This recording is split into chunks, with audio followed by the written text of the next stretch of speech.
latest national news is just minutes away with ABC News updates at the top and bottom of every hour on 890 AM WLS. Jake Hartford on 890 AM WLS.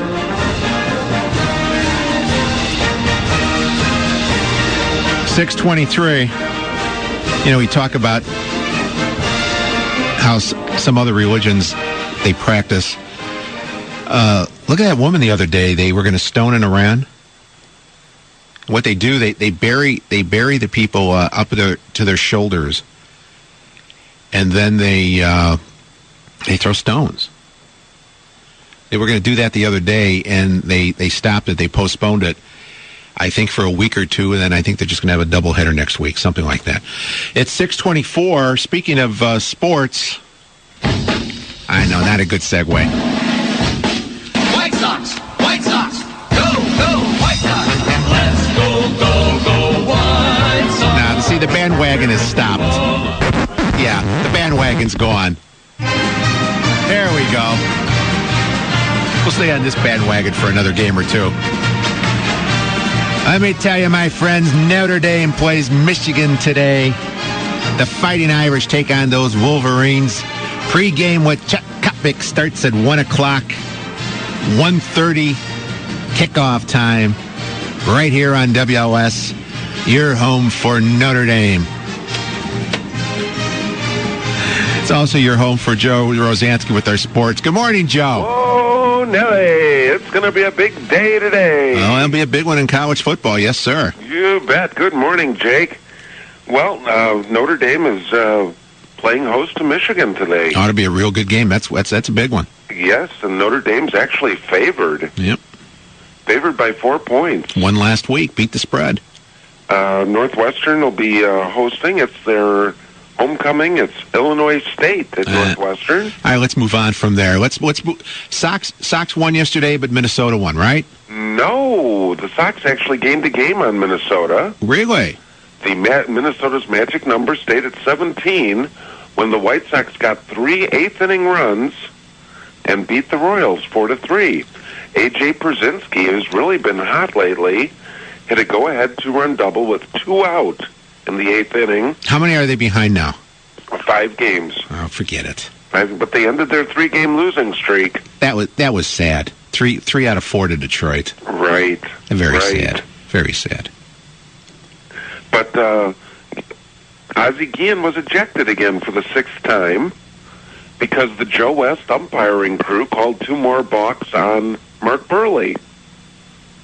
Now, Mark Burley leads the major leagues. He has over 120 pickoffs on the bases of other teams' players, and the Joe West umpiring crew, for whatever reason, thinks his move to pick off people is a balk. So they called 2 more balks on him last night, and when Ozzie came out of the dugout to complain after the second one, they tossed him. So that was the excitement over there. You know what? It's all my fault. I must apologize.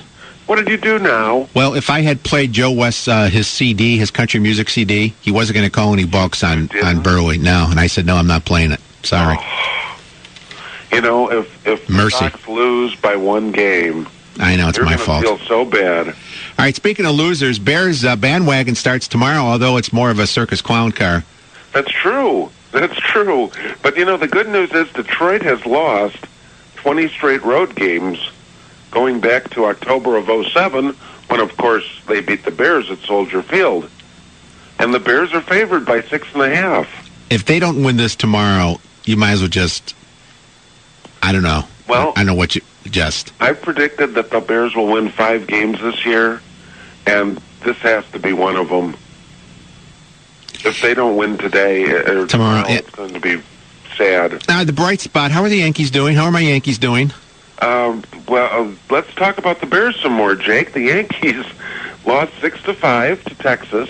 It took them 13 innings, and they lost. But how many games over 500 are they? Oh, boy. 30-some games, aren't they? Ah, yeah, there you go. Yeah. See, I know how to jump from one bandwagon to another. They're 33 games over 500. Yeah, see, there you go. They still have 87 wins. They're still a game and a half in front of Tampa Bay. So they're probably going to win the division, but they didn't win yesterday. They lost the game. Well, I'm on that bandwagon now. Anything else, Joe, before I say goodbye? Oh, sure. The Cubs beat the Brewers 4-0. It was Carlos Zambrano night. He went 3 for 4 with 1 RBI and a run scored. He pitched 3-hit ball into the 9th inning, and he won his 5th straight decision since being put back in the starting rotation. A little crazy is good for you, I guess. Before the game, the Milwaukee Brewers kind of have a thing against the Cubs. They put out a fake press release, and nobody's owning up to who actually did it, saying that the Cubs general manager Jim Hendry was coming out with a new book called How to Finish Near Last Place with the Highest Payroll in the League. Say goodbye, Joe. Didn't go over well. Take care, Jake. Bye-bye. That's Joe Rozanski with the sports. Don't forget, 1 o'clock, Chet Kopic with the pregame. Notre Dame, Michigan today, following right up at 1:30. And that'll go until it ends, and then Chet will be back with the postgame. And then somewhere around 8:30, it's going to be Eddie and Jobo until 10 or so. Anyway, we'll get back to your calls, 591-8900, Awake with Jake, right here on the Notre Dame football station, WLS. Hartford is on 890 AM WLS.